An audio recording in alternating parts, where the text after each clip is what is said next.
Здравствуйте, коллеги! Мы с вами продолжаем республиканскую научно-практическую конференцию. Сегодня мы начинаем с модуля 3 и 7 «Практическое применение игровых методов». И нашу конференцию открывает Мукашева Жанар Аманжоловна. Вам слово, Жанар Аманжоловна. Здравствуйте, уважаемые коллеги! Я педагог детской школы искусств номер 2 города Караганды, педагог по классу Дамбры, Мукашева Жанара Аманжоловна. Я рада, что в рамках республиканского масштаба проводится вот такая конференция. Спасибо большое организаторам. Так, у меня, тема «Использование игрового метода обучения на уроках Дамбры как стимулирование познавательной активности учащихся». Игровые формы обучения на уроке – это эффективная организация воздействия педагога и учащихся, продуктивная форма их обучения элементами соревнования неподдельного интереса. В процессе игры у учащихся вырабатываются привычки сосредотачиваться, мыслить самостоятельно, развивать внимание, стремление к знаниям. Так, можно там следующий слайды, да? Увлекшись, учащиеся не замечают, что они познают, заполняют новое, ориентируются в необычных ситуациях, развивают навыки и фантазию. Так. Моя цель – стимулирование познавательной активности участниц на уроках Дамбры путем использования игрового метода. Дальше можно, да? Угу. Укрепление знаний музыкальной грамотности, музыкального слуха, ритма, памяти, творческих способностей учащихся. Угу. Дальше можно. Задача проанализировать возможность использования игровых методов, способствовать созданию психологической готовности детей к обучению игры на инструменте, обобщить и систематизировать обеспечение естественной необходимости многократного повторения или музыкального материала, тренировки участия в выборе нужного материала.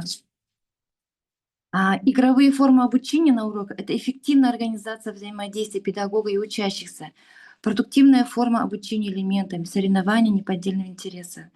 В процессе игры учащихся вырабатываются привычки сосредотачиваться, мыслить самостоятельно, развивать внимание, стремление, знания. То есть, самый наш ожидаемый результат применения технологий игровых форм обучения, развитие устойчивого познавательного интереса участия через разнообразные игровые формы обучения, изучение теоретических терминов музыкальной грамотности, самостоятельно тренировать умение к практике, самостоятельно играть на инструменте, читать ноты с листа, играть, участвовать в групповых уроках, ансамблях и в оркестре. Игра – это особо организованное занятие, требующее напряжения эмоциональных и умственных сил. Игра всегда предполагает принятие решения, как поступать, что сказать, как выигрывать, как выиграть. Желание решить эти вопросы обостряет мыслительную деятельность играющихся. Игровые методы очень различные. Деловые игры, творческие, ролевые игры, организационные игры. Играет основной вид на уроке, превращается в развитие участников учебного процесса. На уроках Дамбры я принимаю игры на музыкальное плато. Вы видите на слайде видео. Анар Хайратовна, можно видео включить? Этот слайд, 10-й слайд, можно видео включить? У меня не показывает, где звук есть тут. Нельзя, да? Там внизу, это же ролик. На саму картинку попробуйте нажать. Да, на саму картинку нажимаете, внизу она там идет.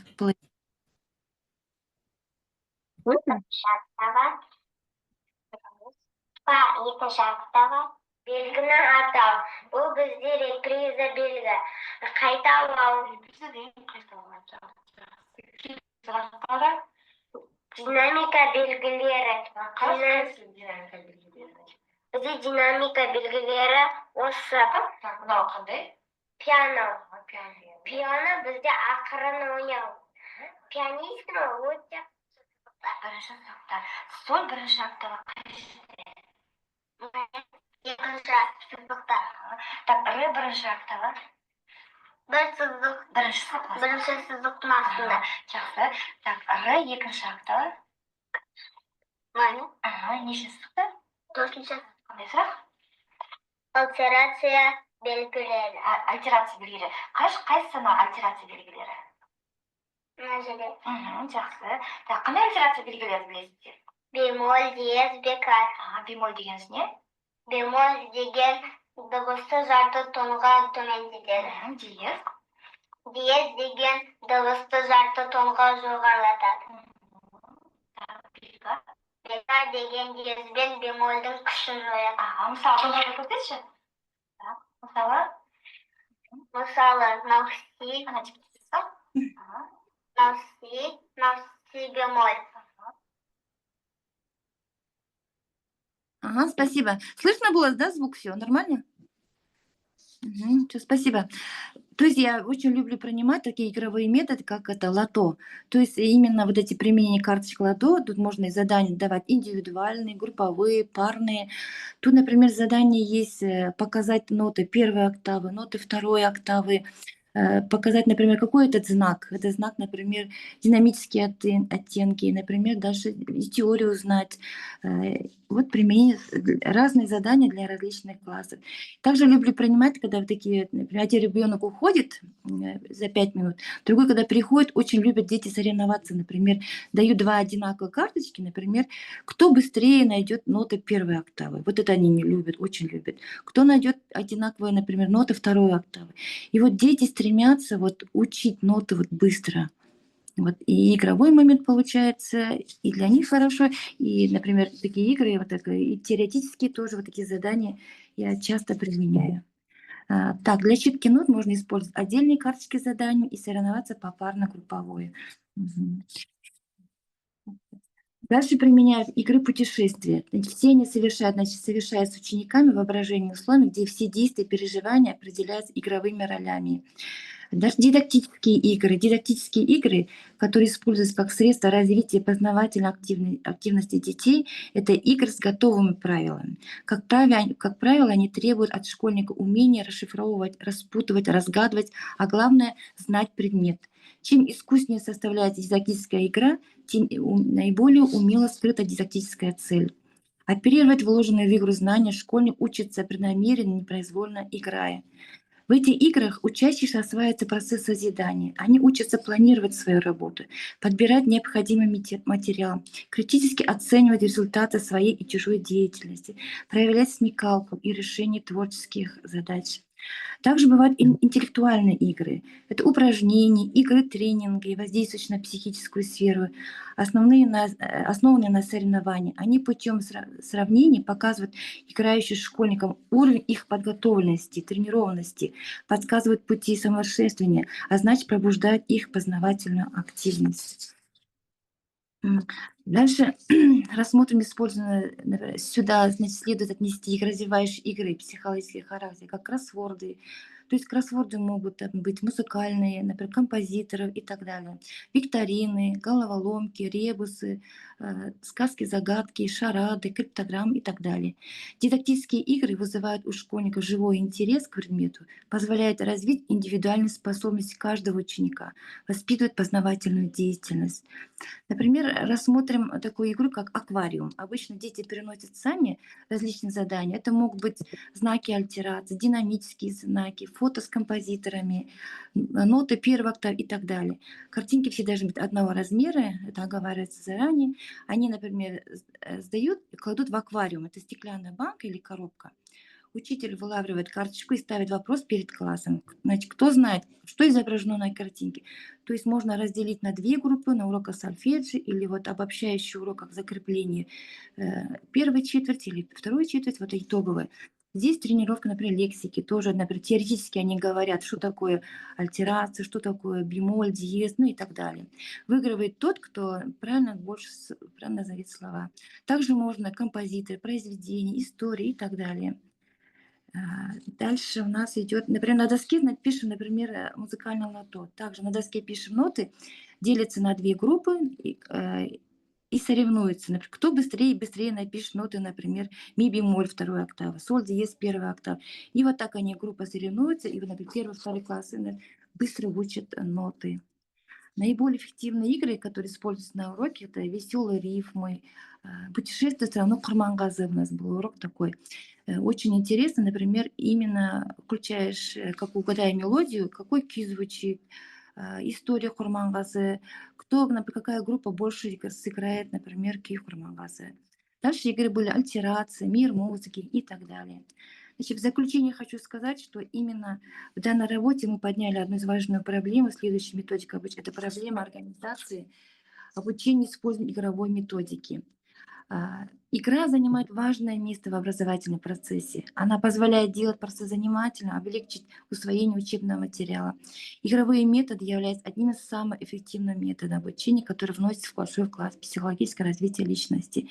Именно по Дамбре мне очень нравится, когда игровые методы, они дают детям, они быстро учат. Вот мне самое главное, что, вот, например, у нас ноты в первом четверти, в первом классе очень тяжело учить, а именно вот этими игровыми методами они быстро осваивают.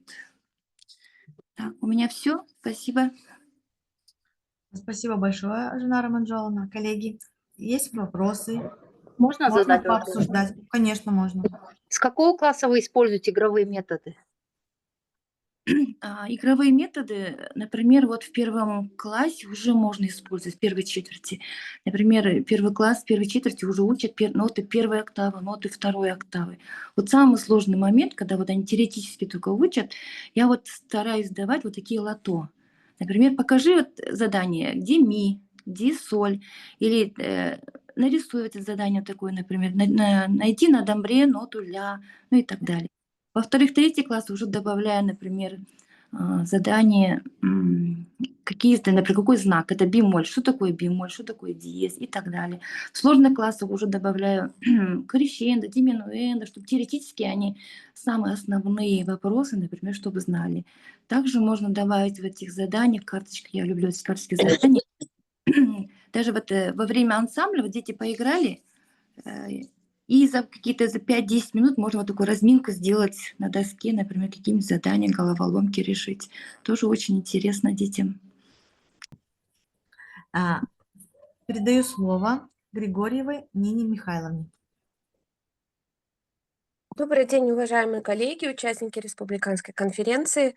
Меня зовут Григорьева Нина Михайловна. Тема моего доклада – практическое применение игровых методов для развития координации движений пальцев рук начинающих флейтистов. Проанализировав состояние игрового аппарата детей 5-7 лет, которые приходят в детскую музыкальную школу в класс флейты, можно сделать вывод, что в большинстве своем дети скованы в движениях, кисти рук и плечевой пояс зажаты, развитие мелкой моторики находится на невысоком уровне. В связи с этим освобождение игрового аппарата детей и развитие координации движений приобретает особую значимость. Исследования в области игровых движений музыканта можно проследить в работах физиологов, музыкантов-методистов, музыкантов-исследователей, теоретиков исполнительства и других. Геннадий Моисеевич Цыпин, известный музыковед, специалист в области психологии музыкального исполнительства и музыкальной педагогики, в своих работах указывает, что быстрота и легкость формирования двигательно-моторных исполнительских навыков, так же как их прочность и устойчивость, качества сугубо индивидуальны. В этом проявляется мера природной технической одаренности. Яркая двигательная одаренность встречается редко. Проблемам координации движений у детей, впервые пришедших в музыкальную школу, можно найти объяснение в том, что до этого они никогда не использовали действий, которые необходимы при игре на музыкальном инструменте. В возрасте ребенка 5-7 лет обучение в большинстве своем преподаватель начнет на инструменте блок-флейта. Как известно, аппликатурные комбинации на этом инструменте, особенно это касается диезов, бемолей и аппликатуры нот высокого регистра, не всегда удобны для маленького музыканта. Упражнения по подготовке пальцев и рук к игре на музыкальном инструменте условно можно разделить на два этапа. Доинструментальный, то есть без инструмента, и инструментальный, связанный с конкретными инструментальными приемами. Каждый этап имеет свои определенные задачи – формирование необходимых игровых ощущений и движений. Особенно остановлюсь на доинструментальном этапе обучения, в практике которого можно использовать гимнастические упражнения, пальчиковые игры. Регулярные занятия упражнениями помогают организовать и активно управлять двигательным процессом, позволяют обучить ребенка сознательному управлению своим мышечно-двигательным аппаратом. Координационные способности, безусловно, развиваемы, а скорость и степень их развития во многом зависит от целенаправленных педагогических усилий, а также усилий самого обучающегося. Положив в основу занятий упражнениями игровую форму, которая является ведущей в познавательной деятельности ребенка, преподаватель обеспечит мотивационный фактор и сознательное желание учиться. Участвуя в игре, ребенок непосредственно и ярко переживает все события, пропитывается ощущениями и эмоциями, находит пути самовыражения, овладевает новыми движениями.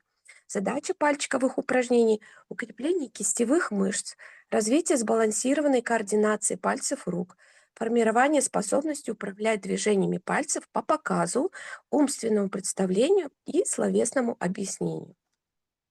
Игровая форма позволяет снизить уровень тревожности и напряжения, создавая комфортную атмосферу, где ошибки воспринимаются как естественная часть процесса обучения, а не как неудачи. В такой среде ребенок не боится пробовать новое, экспериментировать и развиваться. Пальчиковые игры, в свою очередь, способствуют развитию моторной памяти и точности движений, а также стимулируют внимание и восприятие ритма. Это не только укрепляет физическую основу для игры на инструменте, но и развивает музыкальные качества, такие как чувство ритма, интонация и слух. Понимание важности игровой формы в обучении детей позволяет преподавателю эффективно организовать процесс занятий, направленных на развитие координации движений пальцев рук. Для того, чтобы закрепить теоретические аспекты и достигнуть реальных практических результатов, необходимо применить специально подобранные упражнения, которые активно развивают гибкость, силу и точность движений. Рассмотрю некоторые конкретные игровые методы и упражнения, способствующие развитию координации, улучшению моторики пальцев и общему укреплению кистевых мышц и формированию навыков, необходимых для успешной игры на флейте. Упражнение 1. Скакалка. Обе ладони сжаты в кулачки, большие пальцы направлены друг к другу. Выполняются круговые движения большими пальцами сначала в одну, потом в другую сторону. Можно рассказывать такой стишок. Я скачу, я верчу новую скакалку. Захочу, обскочу галку и Наталку. Ну-ка раз, ну-ка два, посреди дорожки. Да бегом с ветерком, да на правой ножке. Круговые движения пальчиков происходят в ритмическом соотношении с произносимыми словами стихотворения. Упражнение 2. Гребешок. Кисти рук соединены вместе, пальцы переплетены в замок. Концы пальцев одной руки нажимают на верхнюю часть кисти другой руки, прогибая ее так, что пальцы выпрямляются, имитируя петушиный гребешок. В процессе упражнения последовательность движения рук меняется. Упражнение 3. Лесенка. Большой палец левой руки кладется ногтем на подушечку большого пальца правой руки. Готовы первые 2 ступеньки. На большой палец левой руки ложится подушечка указательного правого пальца. На него указательный левый. Еще 2 ступеньки готовы. Все пальчики поочередно ложатся друг на друга, соединяя ноготь с подушечкой. Мизинчики заканчивают лесенки. Проговаривать следующее стихотворение про паучка, которое особенно детям нравится. Пальчики укладываются друг на друга в ритмическом соотношении произносимых слов. Скорость произнесения стихотворения регулируется в соотношении скорости укладывания пальчиков. Паучок все вверх ползет, паутинку он плетет. Паутинка хоть тонка, крепко держит мотылька. Упражнение 4. Многоножки. Рука ставится на край стола, на кончики пальцев, превращая их в паучков-многоножек. По сигналу паучки устремляются к противоположному краю стола или в любом другом направлении, передвигая пальцами-ножками. Каждый палец делает шажок, передвигая паучка. В игре участвуют все 5 пальчиков. Упражнение 5. Гонки слонов. Упражнение довольно сложное. Указательный и безымянный палец передней ноги слона. Большой палец и мизинчик задней ноги. Вытянутый вперед средний палец имитирует хобот. Тяжелой поступью, переваливаясь, слон идет по столу. Опускать хобот и подпрыгивать нельзя. Упражнение 6. Пальчики с крышечками. Пальчиковая игра с цветными крышечками – это увлекательное занятие для детей, развивающее моторику, внимание и творческое мышление. Для игры используются разноцветные крышечки от бутылок или баночек. Ребенок выбирает любые цвета по своему желанию. Указательные и средние пальчики обуваются в крышечке, как в башмачки. Передвигаем пальчиками, имитируя походку человечка, и произносим следующее стихотворение. Пальчики двигаются в ритме произносимых слов. Крышки, пальчики обули, смело в них вперед шагнули и пошли по переулку на веселую прогулку. Используя игровой метод в работе над развитием координационных движений пальцев и рук, преподаватель расширяет диапазон воздействия на организм и личность ребенка. Целенаправленно подобранные упражнения развивают мелкую моторику, координацию, улучшают внимание, помогают самовыражению личности ребенка. У меня все. Благодарю за внимание. Спасибо, Нина Михайловна. Пожалуйста, мы продолжаем нашу конференцию. Выступает Иванова Ирина Константиновна. Добрый день, уважаемые коллеги. Меня зовут Иванова Ирина Константиновна. Я преподаватель ПЦК фортепиано Казахского национального университета искусств. Тема «Игровые методы в обучении детей игре на фортепиано». Современная система образования активно развивается, стремясь адаптироваться к новым требованиям общества и технологическому прогрессу. В этом контексте игровые методы обучения игре на фортепиано приобретают все большую популярность, так как они не только делают процесс обучения более увлекательным, но и повышают его эффективность. Музыкальное образование особенно нуждается в инновационных подходах, поскольку оно сочетает в себе когнитивные, эмоциональные и творческие аспекты развития личности. Традиционные методы обучения игре на фортепиано, основанные на повторении, запоминании, постоянных упражнениях, часто вызывают у учащихся усталость и потерю интереса. В связи с этим педагогам приходится искать новые пути повышения мотивации учеников. Одним из наиболее эффективных способов решения данной проблемы является внедрение игровых методик, которые способствуют активному взаимодействию учеников с музыкальным материалом, а также формированию творческого подхода к обучению. Игровые технологии позволяют создать благоприятную атмосферу на занятиях, способствуя снижению тревожности, страху ошибки и стрессу перед публичными выступлениями. Благодаря этому ученики становятся более уверенными, заинтересованными в процессе и мотивированными на достижение высоких результатов. В отличие от классических методик, где обучение строится на жесткой дисциплине и строгих правилах, игровые методы создают динамичную образовательную среду, в которой учащиеся могут исследовать музыкальный материал в интерактивном формате, экспериментировать с различными музыкальными жанрами и стилями, а также работать в группах, развивая навыки коллективного музицирования. Музыка как дисциплина требует не только запоминания нотных знаков и технических навыков игры на инструменте, но и глубокого эмоционального вовлечения. В этом контексте игровые методы становятся важным инструментом, позволяющим стимулировать интерес учащихся, а также развивать их эмоциональную восприимчивость, художественный вкус и способность к импровизации. Применение этих методик не только делает процесс обучения более насыщенным, но и помогает формировать уникальный стиль исполнения, развивая их музыкальную индивидуальность. Таким образом, игровая методика обучения музыке является не просто дополнительным инструментом, а необходимым элементом образовательного процесса, позволяющим раскрыть творческий потенциал каждого ученика. Музыкальное развитие и значение ритма.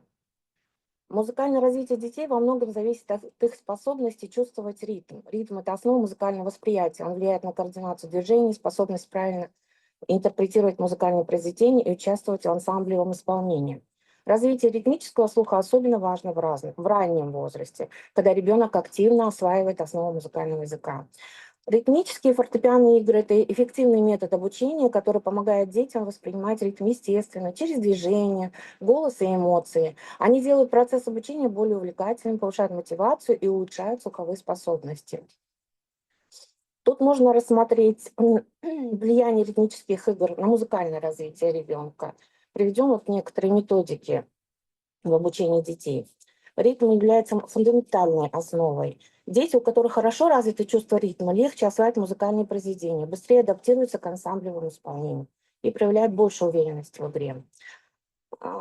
Известные педагоги, как Карл Орф и Эмиль Жак Далькрос, еще в начале XX века разработали методики, основанные на ритмических играх и движениях, доказав их эффективность в музыкальном образовании.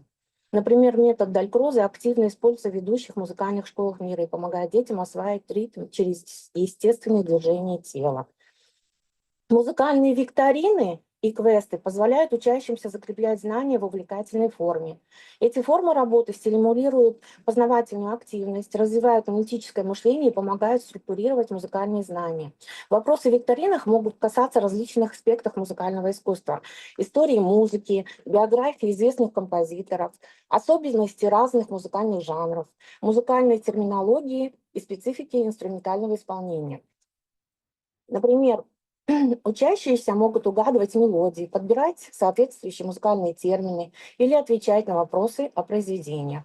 Квесты, в свою очередь, создают интерактивную среду, где задания связаны между собой сюжетной линией, мотивируя учащихся к активному участию и поиску решений.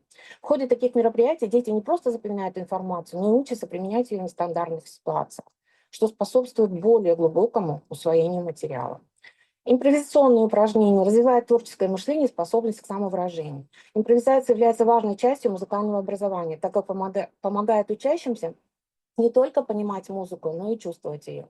Позволяя экспериментировать с различными стилями, ритмами, мелодиями и гармоническими последовательностями, импровизационные упражнения формируют музыкальную интуицию и способность... Ой, извините. Импровизационные упражнения формируют музыкальную интуицию и способность к экспрессии. Педагог может предложить ученику создать мелодию на заданный ритм или разыграть заданное настроение через импровизацию на инструменте. Такие задания способствуют развитию уверенности при исполнении произведений, умению адаптироваться к условиям импровизационному мышлению, что особенно полезно для будущих исполнителей и композиторов. Ролевые игры, например, исполнение музыкальных произведений в виде театрализованных представлений. В таких играх учащиеся не только осваивают навыки игры на фортепиано, но и учатся работать в команде, развивают сценическое мастерство, артистизм и умение передавать эмоции через музыку. Можно инсценировать сцену из жизни композитора, к примеру, где учащиеся исполняют его произведения в соответствующей эпохе одежде и вживаются в роли музыкантов того времени. Это не только делает занятия интереснее, но и помогает глубже понимать контекст создания музыкальных произведений той эпохи. Кроме того, такие игры могут включать в себя элементы дирижирования, танца и сценической постановки, что развивает координацию, чувство ритма и коммуникативные навыки. Обучение через соревновательные элементы, конкурсы, марафоны и групповые задания способствуют развитию музыкального слуха, техники исполнения и уверенности в своих силах. В процессе подготовки к конкурсам учащиеся учатся дисциплине, самостоятельной работе и самоконтролю, что полезно не только в музыкальном образовании, но и в других сферах жизни. Конкурсы могут быть разного формата. От сольных выступлений до коллективных соревнований, где участники выполняют музыкальные задания на время. Такие формы активности также повышают уровень социальной адаптации, помогая ученикам научиться справляться с волнением перед выступлением, находить мотивацию к развитию и преодолевать страх сцены. Использование мультимедийных технологий, интерактивные приложения, онлайн-форматы, виртуальные инструменты и обучающие программы помогают в изучении теории музыки, совершении техники исполнения и углубленном анализе произведений. Современные музыкальные приложения могут анализировать исполнение ученика и предоставлять обратную связь о темпе, точности ритма, интонации и артикуляции. Это позволяет учащимся видеть свои ошибки и работать над их исправлением в реальном времени. Такие виртуальные музыкальные, как MIDI, редакторы, синтезаторы и приложения для создания аранжировок дают возможность экспериментировать с композицией и аранжировкой, расширяя границы традиционного музыкального образования. Интерактивные технологии становятся незаменимым инструментом в условиях цифровой трансформации образования, позволяя сделать процесс обучения более доступным, адаптивным, увлекательным. Дальше вот пошли ритмическое эхо, например, упражнение. Одно из самых простых и эффективных методов. Педагог отбивает ритмический рисунок хлопками, ударами по столу, а ученики повторяют его. Игра помогает развить слуховую память, точность ритмических ощущений и внимательность. Дети могут выполнять игру как индивидуально, так и в группе. Музыкальные вопросы и ответы, следующая игра, строится по принципу диалога. Один ученик исполняет ритмический рисунок, а другой должен ответить ему своим вариантом, сохраняя структуру ритма. Это развивает не только чувство ритма, но и музыкальную фантазию, позволяя детям импровизировать. Еще одно упражнение – ритм в движении. Ритм воспринимается телом гораздо легче, если его сопровождать движением. В этой игре дети шагают, прыгают или хлопают в такт музыки, выполняя различные задания на координацию. Такой подход используется в системе Орфа, где музыка тесно связана с движением.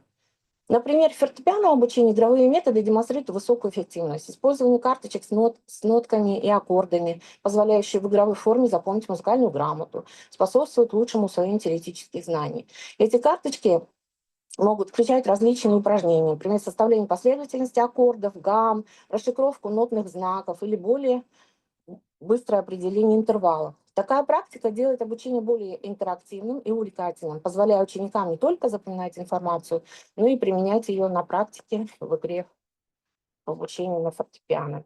Также популярны интерактивные игры, в которых учащиеся угадывают мелодии, ритмические рисунки, а затем повторяют их на инструменте. Эти игры способствуют развитию слуха, внимания и координации движений. Например, программа может производить небольшие отрывки музыкальных произведений, а ученик должен правильно определить их по звучанию и сыграть на клавишах. Такой подход помогает тренировать память, развивать чувство ритма и укреплять связи между слуховыми и моторными навыками. Кроме того, методики, основанные на игре, позволяют формировать навыки взаимодействия и коллективной работы. Занятия в форме ансамблевой игры учат учащихся слушать друг друга, синхронизировать исполнение и следить за динамикой звучания всей группы. Это особенно важно для развития слуха, ритмической чувствительности и умения адаптироваться к исполнению других музыкантов.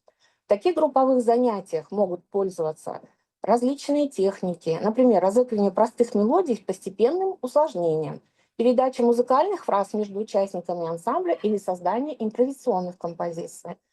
Использование подобных методик не только помогает учащимся осваивать инструментальные навыки, но и развивает эмоциональный интеллект. Музыкальное самовыражение через игру позволяет детям лучше осознавать и выражать свои эмоции, что способствует формированию уверенности в себе и творческой самостоятельности. Игровые методы обучения в игре на фортепиано в музыкальном образовании оказывают значительное влияние на развитие учащихся, помогая им не только овладеть техническими навыками игры на инструменте, но и глубже понимать музыку, чувствовать ее эмоциональную составляющую и самостоятельно интерпретировать произведения. В отличие от традиционных методов, предлагающих монотонное повторение, механическое запоминание материала, игровые подходы делают процесс обучения более увлекательным, мотивирующим и адаптированным под индивидуальные особенности каждого ученика. На этом у меня все. Спасибо за внимание. Спасибо за ваш доклад, Ирина Константиновна. Игры, безусловно, являются мощным инструментом для развития музыкальных способностей. И важно, чтобы мы понимали, как эффективно интегрировать вот эти игровые подходы в повседневную практику, делая процесс обучения не только увлекательным, но и результативным. Мы продолжаем нашу конференцию. Сейчас я слово хочу передать Байшахыр Толкын Келестемир Кызы. Доброе утро, дорогие коллеги. Я преподаватель детской школы искусств номер 2, педагог по домбре и джетыгену. Сегодня хочу предоставить тему выступления «Игровые методы в обучении детей игре на инструменте джетыген». Цель – изучить эффективность игровых методов обучения игре на джетыгене. Джетыген – это казахский древний многострунный щипковый инструмент, напоминающий по форме гусли и лежащую арфу. Джетыген отличается мягким певучим звучанием, подходит сольным исполнителям и аккомпаниаторам. Основное направление использования джетыген – это фольклорные ансамбли и оркестр народных казахских инструментов. Легенда рассказывает, что казахские гусли появились благодаря человеческому горю, тоске, ушедшей по-близки. Инструмент создал старик в тяжелые времена из-за голода и холода, потерявший одного за другим 7 сыновей.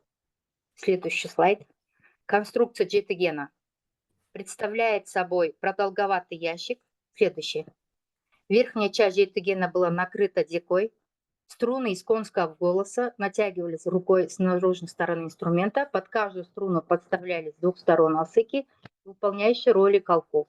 Передвигая их, можно было подстраивать струну. Если осыки сближались, строй повышался, раздвигались по нему. Значение инструмента казахской музыкальной культуры.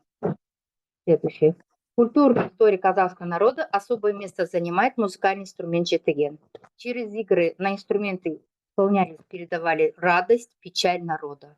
Мы видим, что оно хранит культурный дух поколения, имеет богатое культурное наследие для тюркских народов. Свидетельство тому можно увидеть в Аль-Фараби своей исследовательской книге «Великая книга музыки». Следующее. Виды игровых методов. Ролевая игра.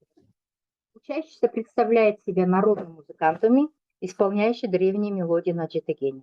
Музыкальные конкурсы викторина. Соревнования на лучшее исполнение мелодии, угадывание нот по звучанию и знание истории инструмента. Имитационные игры. Концертные выступления или аккомпанирование народной песни. Музыкальные квесты.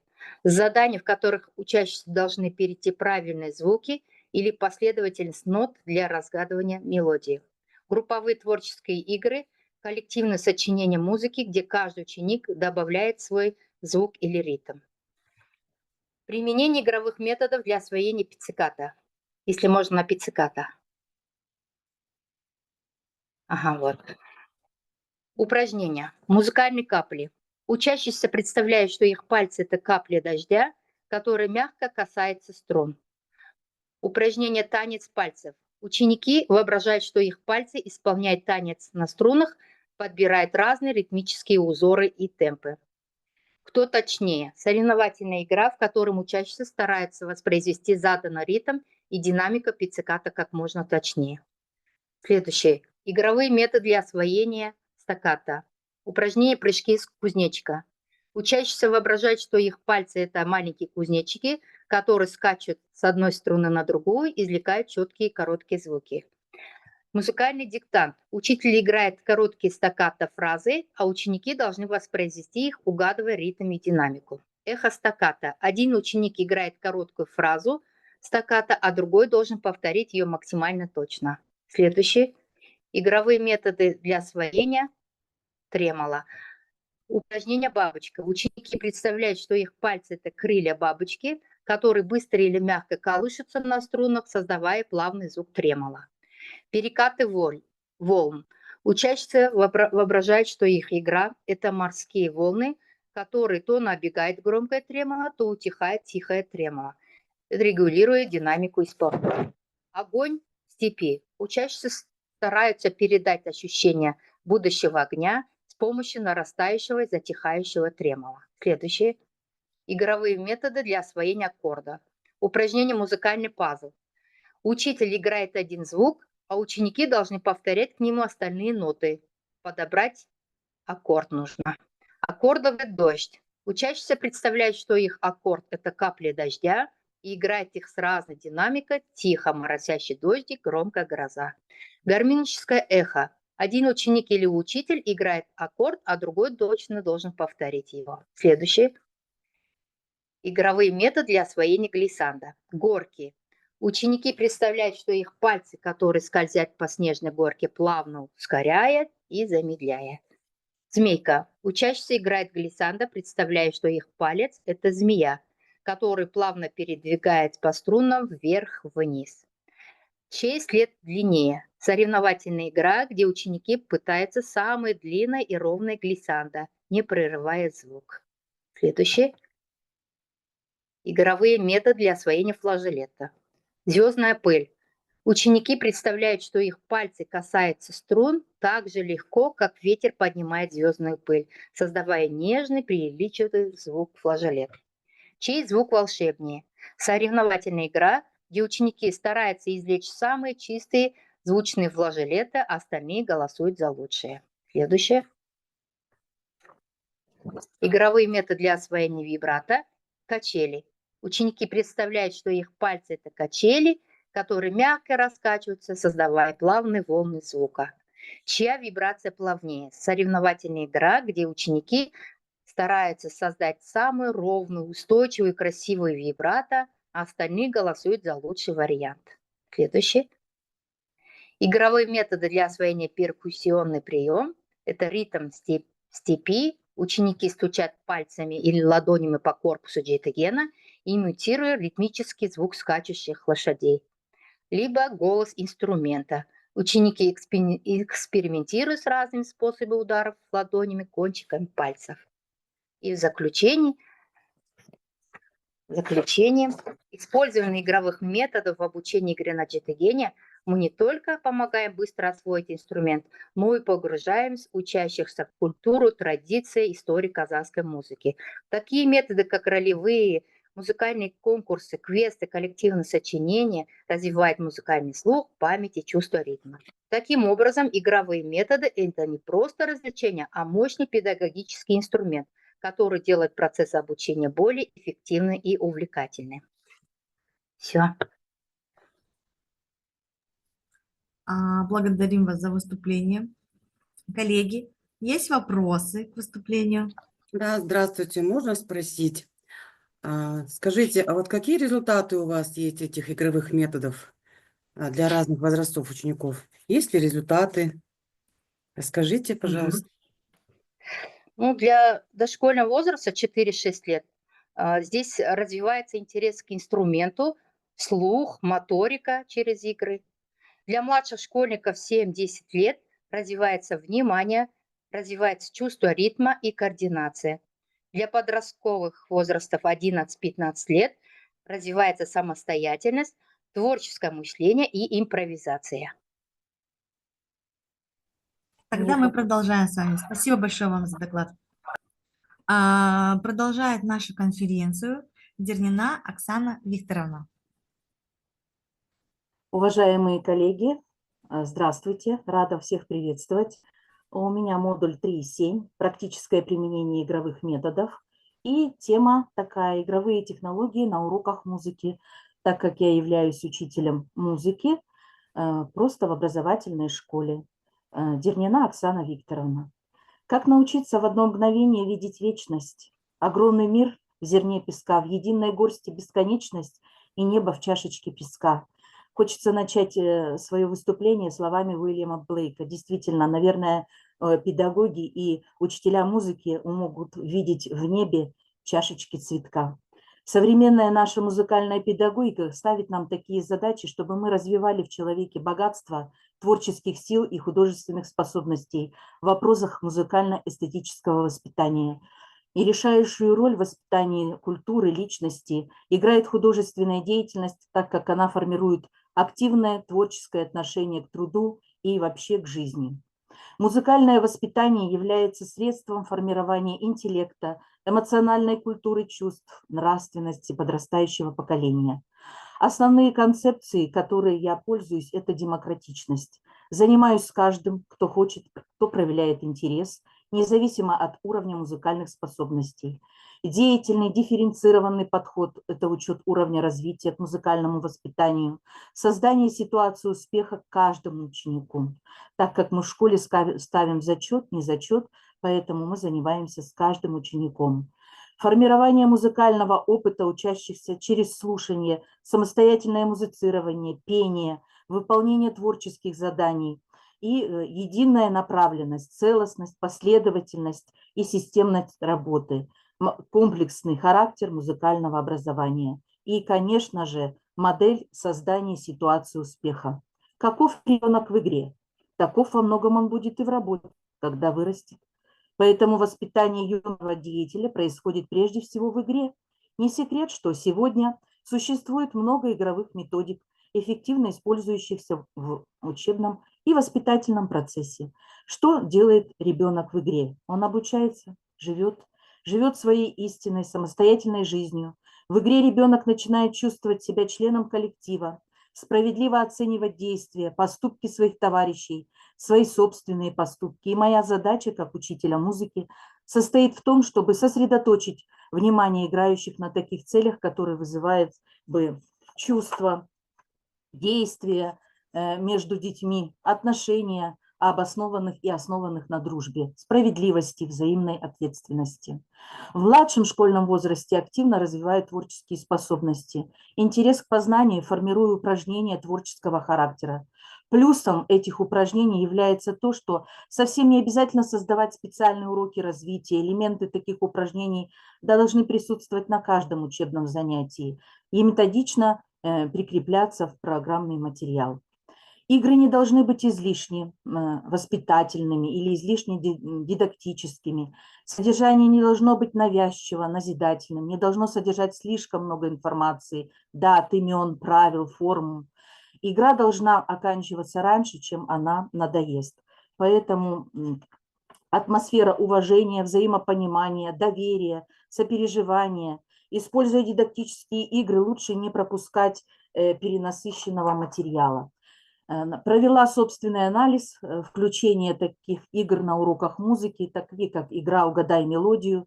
Цель – определить уровень знаний учащихся через музыкальные викторины, воспитать и ввести учащихся в мир большого музыкального искусства, развивать речь, мышление, память, кругозор через музыкальные викторины. Например, перед началом такой игры из телепередачи «Угадай мелодию», всем вам знакомо, но ведущий также приглашает участников к доске, представляет членов жюри. В игре есть 3 раунда и суперигра. Первый тур участвуют 3 игрока, предлагается 4 категории музыки, в каждой по 4 мелодии, 4 ноты.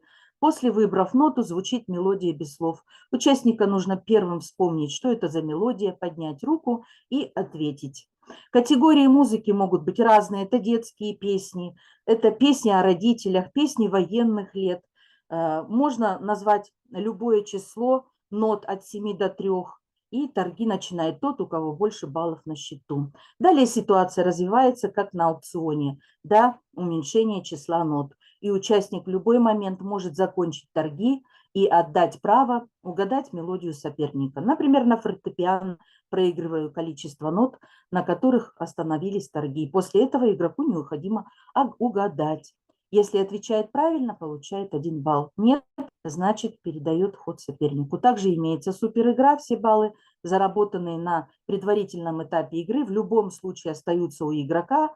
Участник должен угадать 7 мелодий за 30 секунд. Такие игры очень интересны для детей. Дидактические музыкальные игровые задания, бубенчики, например, такая игра, где дети стоят в кругу, вытянув вперед правую руку, ведущий ходит внутри круга, слегка ударяя погремушкой по ладоням детей, 3 удара на такт, например. И ребенок, до которого дотронулся ведущий, с окончанием песни выходит в центр. Ведущий задает ему задание, поднимает руку вверх, чуть помахивая кистью. Вошедший в круг должен спеть чисто, например, динь-динь по на ноту до 2 октавы, держит руку на уровне пояса, поется дан-дан на ноте ля 1 октавы. Если рука опускается вниз, поется дон-дон, например, на ноте фа 1 октавы. И порядок достижений можно произвольно менять.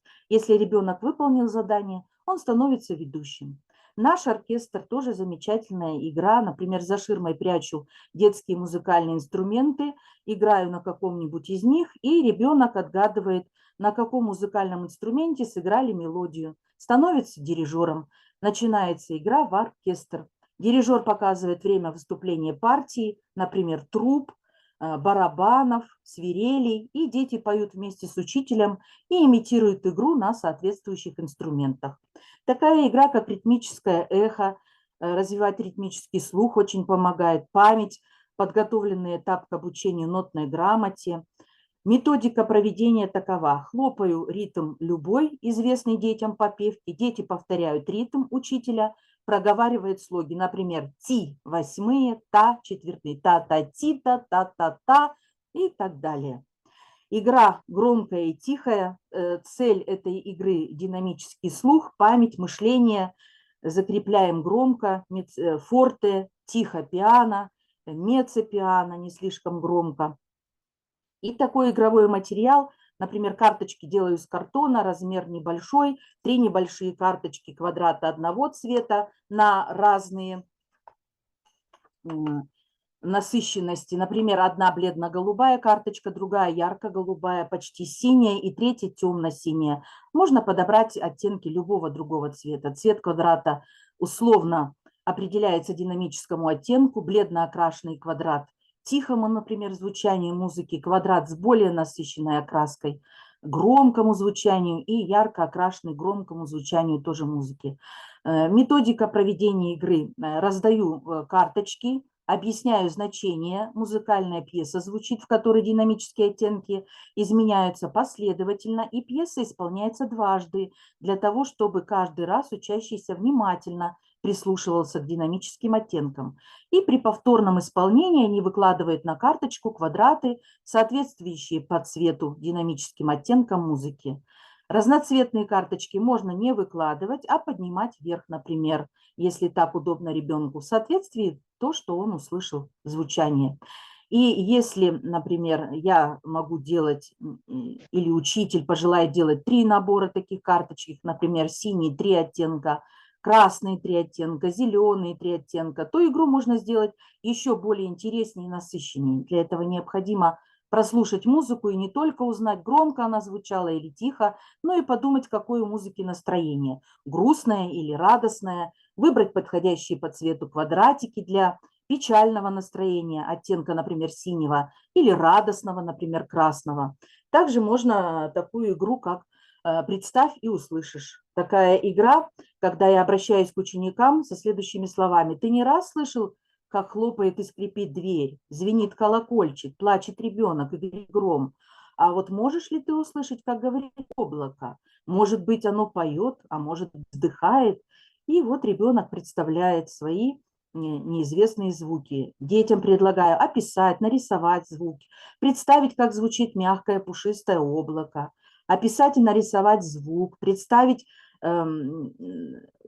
например, звук кислого огурца или красного яблока и тому подобное и так далее. Представить, как звучит большая лужа после дождя, описать и нарисовать звучание большой, маленькой лужи. Вот такие игровые задания на уроках музыки способствуют решению задач обучения, воспитания, развития школьника в их единстве.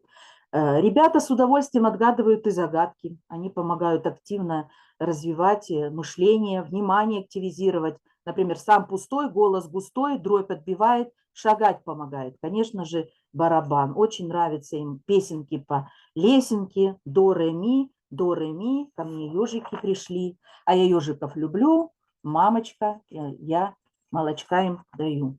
Или такие попевки, до, ре, ми, фа, соль, ля, си, ноты в гости пригласи. Очень интересно тоже. Игры – это нацеленное решение задач музыкального образования детей на их музыкальное развитие. Ролевые игры, музыкальные квесты, проектная деятельность разная. Очень мне нравится также проводить с детьми и музыкальные нейродорожки. Очень интересное средство, которое развивает ритмическую работу мозга. Что такое нейродорожки? Это такие 2 бегунка одновременно, да, зеркальное насечение узоров ритмической сложности. И вот подушечками рук ребята как раз-таки проводят по нейродорожкам под музыку с хлопками. Атмосфера замечательная, комфортно каждому ребенку, и они свободно выражают свои музыкальные идеи. И в конце я хочу завершить тем, что, конечно же, игры очень интересны и необходимы, музыкальные игры. На уроках музыки не только делают занятия наши увлекательными, но они способствуют глубокому изучению материала, освоению различных навыков. Кто творит, живет дважды, говорят. Мне кажется, что это мы, учителя музыки. Спасибо за внимание. Спасибо вам большое, Оксана Викторовна. Можно мне 2 минуты еще, пожалуйста? Уважаемые коллеги, организаторы, я бы хотела выразить свою искреннюю благодарность за доверие, которое вы проявили. Вначале было страшновато, ведь я учитель простой сельской школы, села Красивое, но все-таки я побывала здесь. Вы пригласили меня на замечательную конференцию. Я очень рада обладать такой возможностью присутствовать и познакомиться с прекрасными людьми, поделиться своими знаниями, своим опытом, а бесценный опыт коллег, уровень и качество, от которого я получила такое удовлетворение, удовольствие. Огромное спасибо за отзывчивость, неравнодушие и старание, за заботу и участие. Я познакомилась с такими мэтрами, с кладезями, поэтому я, наверное, буду продолжать сотрудничать с вами. Мне не хочется покидать наши группы. Спасибо огромное всем. Спасибо вам огромное, Оксана Викторовна. Не переживайте, я тоже простой учитель и тоже рада знакомству с такими Алина мэтрами. Булатовна, огромное спасибо вам. Спасибо.